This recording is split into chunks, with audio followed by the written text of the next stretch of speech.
صلی اللہ علیہ وسلم قال تقول لا الہ الا اللہ واللہ اکبر وسبحان اللہ والحمد للہ 10 مرات فی دبر کل صلاۃ ذاک اصلہ فی الارض وفرعہ فی السماء۔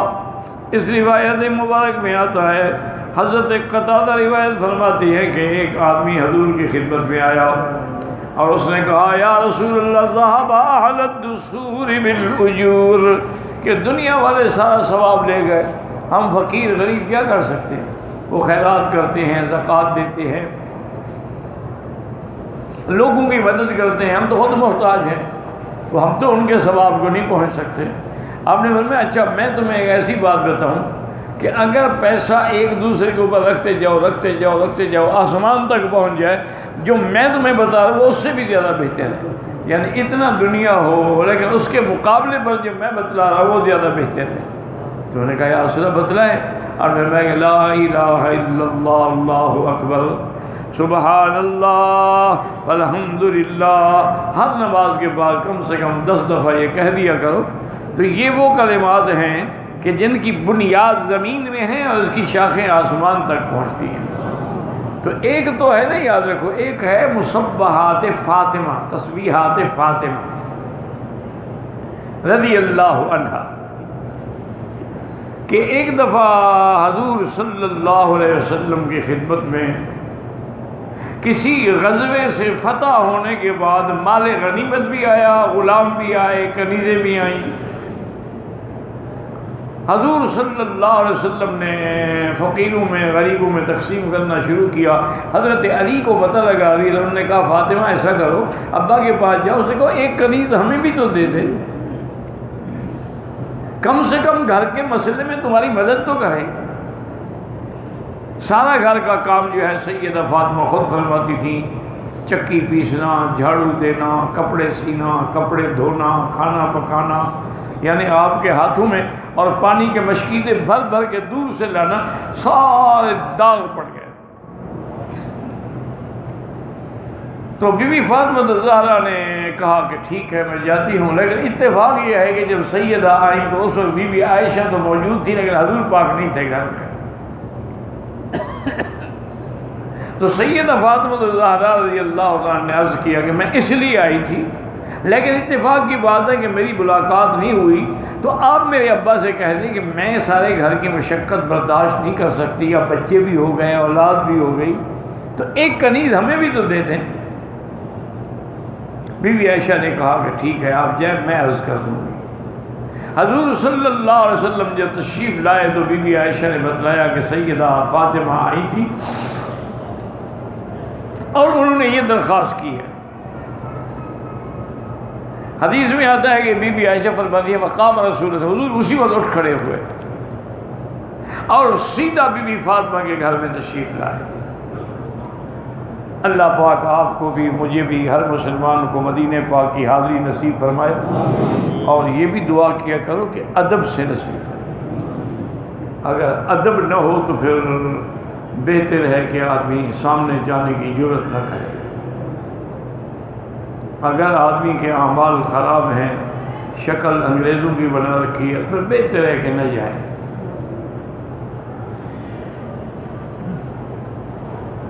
بڑے بڑے لوگ جو تھے نا جی، آپ یقین کریں، بڑے بڑے اولیاء اللہ جو تھے نا، وہ بھی مزار مقدس پہ آ کے مواجہہ شریف میں سلام پڑھنے سے گھبراتے تھے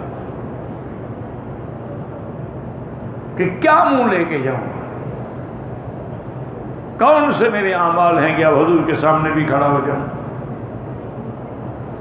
میں نے خود بھی اپنے والد صاحب کو، شیخ الحدیث کو اور بڑے بڑے بزرگوں کو دیکھا، ساری زندگی ان کا معمول یہ تھا کہ عصر کی نماز وہ مسجد نبوی میں پڑھتے تھے، لیکن حضور کے قدمین والی طرف، ریاض الجنہ نہیں، اس کے الٹ باب جبریل سے داخل ہو کے بیٹھ جاتے تھے، اور وہیں وہ عشاء تک بیٹھے رہتے تھے، مغرب بھی پڑھتے، عشاء بھی پڑھتے اور درود شریف پڑھتے رہتے۔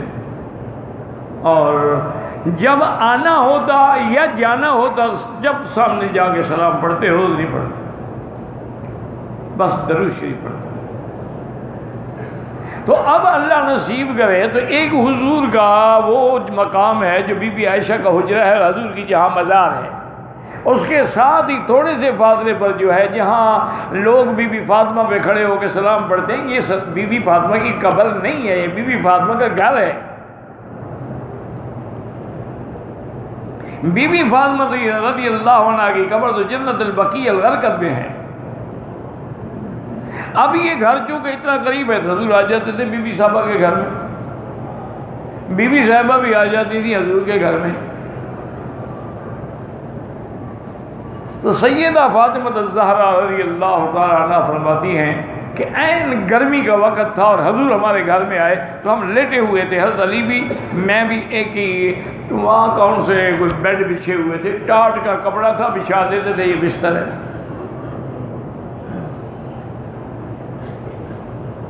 آج کل تو جناب آپ پیروں کے اور مولویوں کے دفتر دیکھیں، ان کے گھر دیکھیں، ان کے محل دیکھیں، ان کے بیڈ روم دیکھیں تو بڑے سے بڑے بادشاہ جو ہیں وہ بھی شرمائیں کہ یار ہم سے تو ان کے گھر اچھے ہیں۔ یہ اللہ کے نبی کا گھر ہے، سیدۃ النساء فاطمۃ الجنہ کا گھر ہے، جس کا دروازہ بھی نہیں ہے، ٹاٹ لٹکا ہوا ہے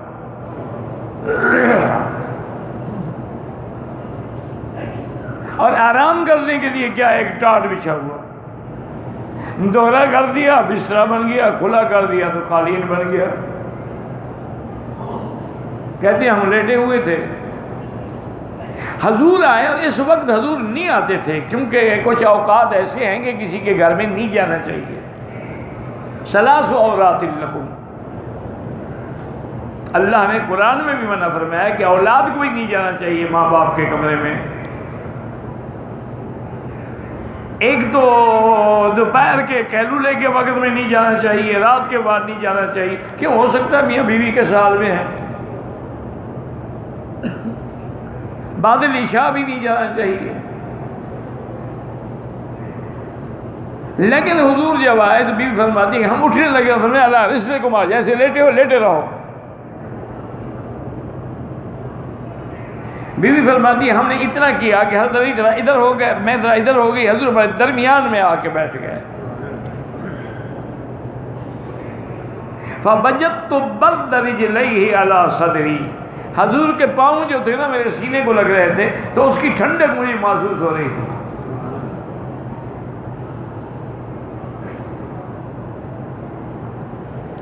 اچھا یہ بس دعا کرو کہ اللہ پاک ہمیں قرآن حدیث کے پڑھنے پڑھانے سمجھنے کی توفیق دے۔ پاؤں ٹھنڈے کیوں تھے حضور کے؟ پاؤں ٹھنڈے ہونا تو مرد کی علامت نہیں ہے، اور حضور کو تو اللہ نے 100 مرد کی طاقت دی تھی، تو آپ کے پاؤں کیسے ٹھنڈے ہو گئے؟ اور آپ کے ہاتھ بھی ٹھنڈے تھے، صحابی کے سینے پہ ہاتھ رکھا تو وہ بھی فرماتے ہیں کہ میں نے فوجدت برد اناملہ، آپ کی انگلیوں کی ٹھنڈک میرے سینے میں آ رہی تھی۔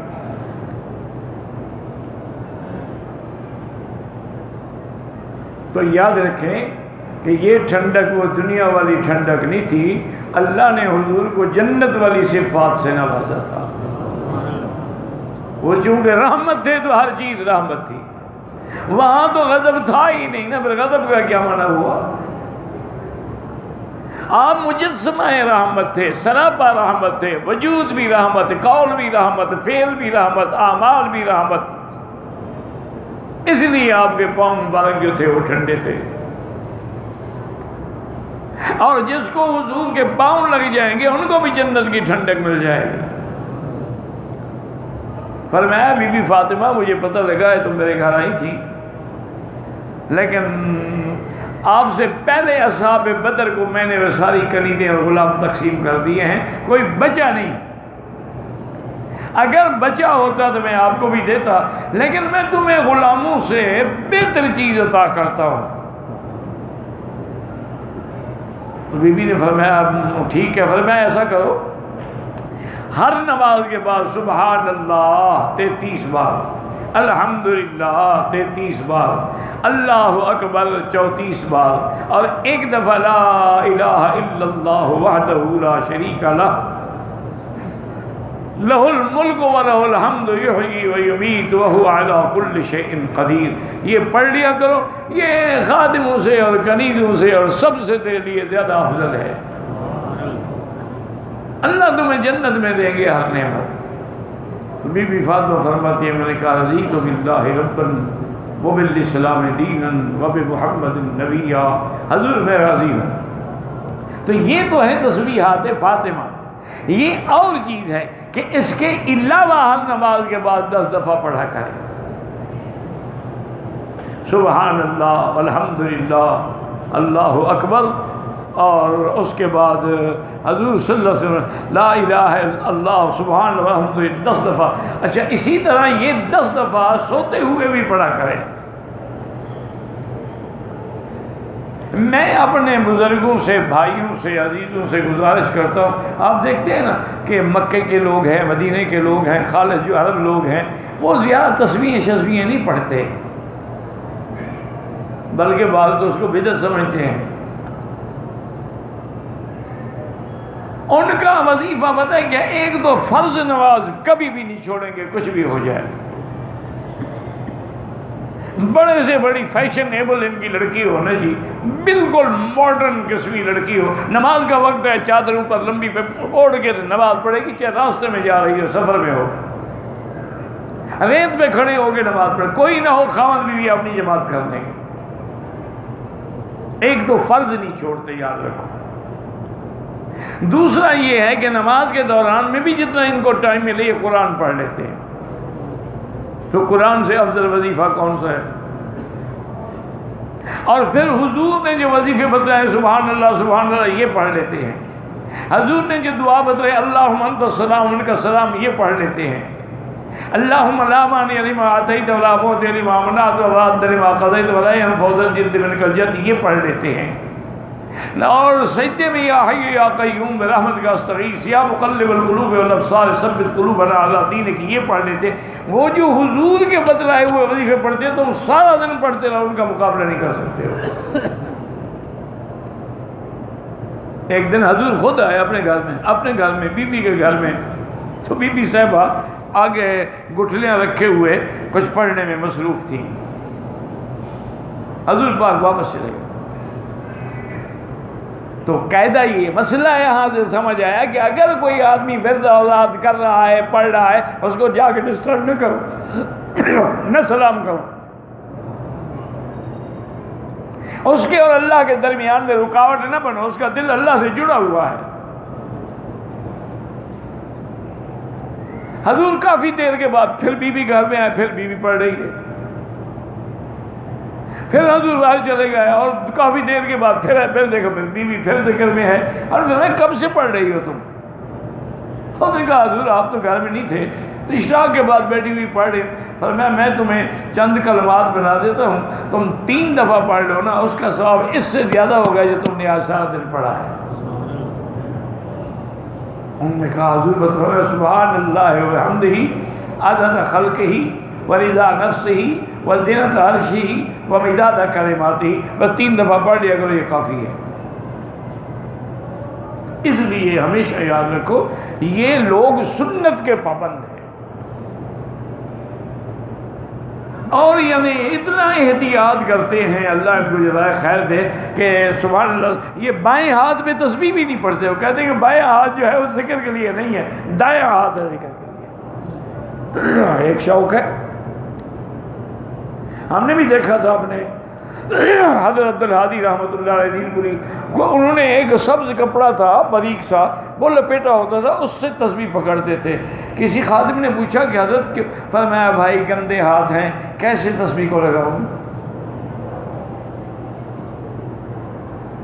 تمہارے ہاتھ تو حضرت بالکل پاک ہی پاک ہے، گندے ہوتے ہی نہیں، ان کو شراب میں ڈبو دو تو گندے نہیں ہوتے، سود کھائیں تو گندے نہیں ہوتے، سود کھائیں تو گندے نہیں ہوتے، یہ تو ہر وقت پاک ہی پاک ہے بس۔ انا للہ و انا الیہ راجعون۔ ولا نقول الا لا حول ولا قوت الا باللہ العلی العظیم۔ تو اب جناب دیکھیں کہ حضور نے فرمایا کہ یہ وہ کلمہ ہے کہ اصل اس کا زمین میں ہے لیکن شاخیں اس کی آسمان تک پہنچ رہی ہیں۔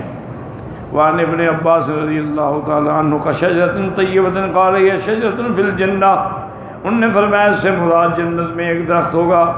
وقولہ تعالی تؤتی اکلھا کل حین، ہر وقت اس کا پھل ہمیں ملتا ہے، غدوۃ وعشیۃ، صبح بھی شام کو بھی دن میں بھی رات میں بھی، اے کل شہر وکیل کل شہرین وکیل کل ستۃ اشہر وکیل کل سبعۃ اشہر وکیل کل سنۃ، پورا سال اس کا ذکر اس کا پھل ہمیں ملتا ہے۔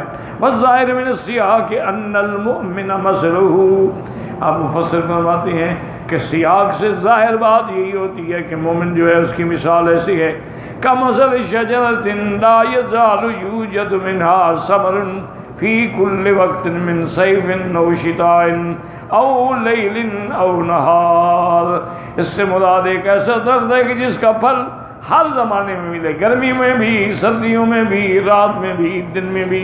کذالک المومن، اسی طرح مومن کی مثال ہے، لا یزال یرفع له امر صالح آناء اللیل واطراف النہار، مومن کے اعمال صبح ہو رات ہو دن ہو ہر وقت اعمال صالحہ آسمانوں کی طرف جا رہی ہے۔ فی کل وقت وحین باذن ربها، اے کاملا حسنا کثیرا طیبا مبارکا، اللہ کی رحمت سے وہ کامل بھی ہے، بہتر بھی ہے، بہت بھی ہے، پاکیزہ بھی ہے، برکت والا بھی۔ وَيَضْرِبُ اللَّهُ الْأَمْثَالَ لِلنَّاسِ لَعَلَّهُمْ يَذَّكَّرُونَ، اللہ نے فرمایا ہم یہ مثالیں کیوں بیان کرتے ہیں؟ تاکہ تم نصیحت پکڑو۔ وَقَوْلُهُ تَعَالَى وَمَثَلُ كَلِمَةٍ خَبِيثَةٍ كَشَجَرَةٍ خَبِيثَةٍ هذا مثل الکافر، یہ کافر کی مثال ہے، لا اصل له ولا ثبات، جس کی کوئی بنیاد ہی نہیں ہے، مشبہ بشجرۃ الحنظل، اندرین، حنظل کہتے ہیں اندرین کو، وقال لها الشریان، اس کو شریان بھی کہتے ہیں، بعض کہتے ہیں کہ اس سے مراد وہ کوڑ تمہ ہے، بعض کہتے ہیں اس سے مراد تھور ہے، بعض یعنی ایسا درخت جس سے کسی کو فائدہ نہیں پہنچتا۔ رواه شعبة معاوية بن قرة بن مالك أنها شجرة الحنظل۔ وقال أبو بكر البزار الحافظ قال حدثنا يحيى بن محمد السكن قال حدثنا أبو زيد بن سعيد بن الربيع قال سمعت واحد بن قرة أحسبه رفعه قال مثلا كلمة طيبة كشجرة طيبة هي النخلة ومثل كلمة خبيثة كشجرة خبيثة هي الشريان، اندرين یا حنظل۔ ثم رواه عن محمد بن سنان كنت شهود معاذ موقوفا وقال ابن حاتم حدثنا ابي قال موسى بن اسماعيل قال حدثنا عمار بن سلمة شعيب بن الحبحابي عن انس بن مالك رضي الله عنه النبي صلى الله عليه وسلم قال ومثل كلمة خبيثة كشجرة خبيثة قال هي الحنظلة فأخبرت بذلك ابو العالیہ وقال هكذا كنا نسمع، ہم نے بھی اسی طرح سنا ہے۔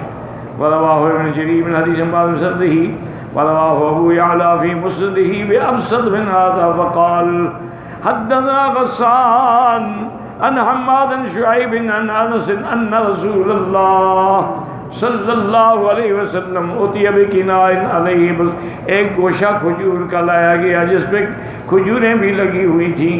فقال رسول اللہ صلی اللہ علیہ وسلم مثلا کلمة طیبة کشجرة طیبة اصلها ثابت وفرعها في السماء تؤتي أكلها كل حين بإذن ربها قال هي النخلة ومثل كلمة خبيثة كشجرة خبيثة اجتثت من فوق الأرض ما لها من قرار قال هي الحنظل قال شعيب أخبرت بذلك بالآل وقال كذلك كنا نسمع وقوله اجتثت من فوق الأرض، اوپر سے آتے پکڑ کے کھائیں جو پھانٹو، بنیاد تو ہے نہیں نا اس کی کوئی، من فوق الارض ما لها من قرار لا اصل لها ولا ثبات كذلك الكفر لا اصل له ولا فرع ولا يسد الكافر يمن ولا يتقبل منه شيء، یہی مثال کافر کی ہے کہ اس کا بھی کوئی عمل اللہ کے ہاں نہیں جاتا ہے۔ يثبت الله الذين آمنوا بالقول الثابت فی الحیات الدنیا وفی الآخرہ وَيُذِلُّ اللَّهُ الظَّالِمِينَ وَيَفْعَلُ اللَّهُ مَا يَشَاءُ. قال البخاری رحمہ اللہ تعالی حدثنا ابو الولید قال حدثنا شعبۃ قال اخبرنی علقمۃ بن مرثد قال سمعت سعد بن عبید بن البراء عن البراء بن عازب رضی اللہ عنہ ان رسول اللہ صلی اللہ علیہ وسلم قال المسلم اذا سئل فی القبر شهد ان لا اله الا الله وان محمد رسول الله فذلك القول يثبت الله الذين آمنوا بالقول الثابت في الحياة الدنيا وفي الآخرة. ورواه مسلم أيضا وبقية الجماعة كلهم من حديث شعبة به. آپ نے فرمایا کہ قول ثابت سے کیا مراد ہے؟ حضرت براء ابن عازب کہتے ہیں حضور پاک نے فرمایا کہ مسلمان جب قبر میں سوال جواب ہوگا تو مومن کہے گا اشہد ان لا الہ الا اللہ وان محمد رسول اللہ، یہی وہ قول ثابت ہے. وقال الامام احمد حدثنا ابو معاویہ قال حدثنا اعمش من حال ابن عمرو عن زازان عن البراء بن عازب رضی اللہ عنہ قال خرجنا مع رسول اللہ صلی اللہ علیہ وسلم في جنازة رجل من الانصار فانتہینا الی القبر ولما یلحد. کہتے ہیں ہم حضور کے ساتھ ایک انصاری کے جنازے کے ساتھ گئے، ہم بھی ساتھ گئے، اور حضور پاک جب وہاں پہنچے تو ابھی تک قبر جو تھی وہ تیار نہیں ہوئی تھی. فجلس رسول جلسنا حولہ، حضور تشریف فرما ہو گئے، ہم بھی بیٹھ گئے. کأن علی رؤوسنا الطیر، ہم اس ادب سے خاموش بیٹھے تھے کہ ہمارے اندر کوئی حرکت بھی نہیں تھی، جیسے کہ ہمارے سروں پہ کوئی پرندہ بیٹھا ہو. وفی یدہ عود ینکت بہ الارض، حضور کے ہاتھ میں لکڑی تھی، آپ اس پر زمین کے اوپر کچھ لکیریں کھینچ رہے تھے. فوقر فرسہ وقال استعیذوا باللہ من عذاب القبر. حضور نے سر مبارک اٹھایا، فرمایا اللہ کی پناہ مانگو عذاب قبر سے. آپ نے 2 دفعہ یا 3 دفعہ فرمایا. ثم قال ان العبد المؤمن اذا كان في انقطاع من الدنيا واقبال من الاخرہ، جب مومن کا جانے کا وقت آتا ہے، دنیا سے جا رہا ہے، آخرت کی طرف آ رہے، نزل الیہ ملائکۃ من السماء بیض الوجوہ، آسمان سے فرشتے آتے ہیں خوبصورت شکلوں والے، کأن وجوہہم الشمس، ان کے چہرے ایسے روشن ہوں گے جیسے سورج ہوتا ہے. معہم کفن من اکفان حنوط من حنوط الجنہ، ان کے ساتھ جنت کے کفن بھی ہوتے ہیں اور جنت کی خوشبوئیں بھی ہوتی ہیں جو مردوں کو لگائی جاتی ہیں. حتیٰ یسمن مد البصر، اس کے بعد وہ سارے بیٹھ جاتے ہیں. ثم یجیء ملک الموت، اس کے بعد وہ فرشتہ آتا ہے جس کے ذمہ روح قبض کرنا ہے. حتیٰ اذا فقر ایتها النفس الطیبۃ اخرجی الی مغفرۃ من اللہ ورضوان، اب وہ کہتے ہیں کہ اے روح پاکیزہ اب چلو اللہ کی طرف. قال فتخرج تصیل کما تصیل القطرۃ من فی السقاء، جیسے کسی مشکیزہ سے پانی کا قطرہ گرتا ہے ایسے آسانی سے روح نکل جائے گی. فیاخذها واذا اخذها لم يدعوها في يده طرفین یاخذوها فیجعلوها فی ذلک الکفن، وہ جو جنت کا کفن تھا پھر اسی کو پہناتے ہیں. وفی ذلک الحنوط، وہی خوشبوئیں لگاتے ہیں. ویخرج منها کأطیب نفحات مسک، اب اس سے ایسی خوشبو آ رہی ہوگی جیسے مشک کی خوشبو ہوتی ہے، سب سے بہتر خوشبو زمین پہ پائی جائے. فیصعدون به فلا یمرون بها، یعنی علی ملک من الملائکۃ الا قالوا، اب وہ جب گزریں گے آسمانوں پر جہاں جہاں بھی تو ہر ملائکہ پوچھیں گے ما هذه الروح الطیبہ، فیقولون فلان ابن فلان بحسن اسمائہ، پوچھیں بھئی کس کی روح ہے اتنی خوشبوئیں آ رہی ہیں؟ تو فرشتے بتائیں گے کہ یہ فلاں آدمی ہے. کانوا یسمون بها فی الدنیا حتی ینتهوا الی السماء الدنیا فیستفتحون له فیفتح ویشیون کل سماء مقربها الی السماء، پھر وہاں سے فرشتے اور بھی اس کے ساتھ چل پڑیں گے. حتی ینتهی بها الی السماء السابعہ فیقول اکتبوا کتاب عبدی فی علیین وعیدوه الی الارض، میرے بندے کا نام اور ہر چیز علیین میں کتاب میں درج کر کے اس کو پھر زمین میں بھیج دو. فإنی منها خلقتهم وفیہا اعیدهم ومنها اخرجهم تارة اخرى، میں نے ان کو زمین سے پیدا کیا ہے اور اسی میں نے ان کو لوٹانا ہے اور وہیں سے میں نے ان کو اٹھانا ہے۔ قال فتعاد روح فی جسدہ، پھر اللہ اس کے روح کو اس کے جسد میں لوٹا دیتے ہیں۔ فیاتی ملکان بجسانہ فیقولان لہ، فرشتے آتے ہیں اس کو بٹھاتے ہیں، اس سے سوال کرتے ہیں من ربک، تیرا رب کون ہے؟ یقول ربی اللہ، فیقولان لہ ما دینک، فیقول دینی الاسلام، فیقولان ما ھذا الرجل الذی بعث فیکم، اس بندے کے بارے میں تیرا کیا عقیدہ ہے جس کو اللہ نے تمہاری طرف بھیجا تھا؟ فیقول هو رسول اللہ، فیقولان له ما علمک، یقول قرأت کتاب اللہ فآمنت به وصدقت۔ اب وہ پوچھیں گے بھی یہ جواب جو تم دے رہے ہو تمہیں کس نے سکھائے ہیں؟ انہوں نے کہا میں نے اللہ کا قرآن پڑھا ہے، میں نے حضور کی حدیث مبارک پڑھی ہے، میں نے یہ ساری چیزیں وہاں سے سیکھی ہیں اور میرا قرآن بھی ایمان ہے۔ فَيُنَادِي مُنَادٍ مِّنَ السَّمَاءِ أَن صَدَقَ عَبْدِي فَأَفْرِشُوهُ مِنَ الْجَنَّةِ، اللہ کا حکم ہوگا کہ میرے بندے نے سچ کہا ہے، اب اس کے لیے قبر میں جنت کا بچھونا، جنت کا لباس، وَافْتَحُوا لَهُ بَابًا إِلَى الْجَنَّةِ، اور جنت کی طرف ایک دروازہ کھول دو، فَيَأْتِيهِ مِن رَوْيَاتِهِ بِأَفْسُ فِي قَبْرِ مَدَّ بَصَرِهِ وَيَأْتِيهِ رَجُلٌ حَسَنَ الْوَجْهِ حَسَنَ الثِّيَابِ۔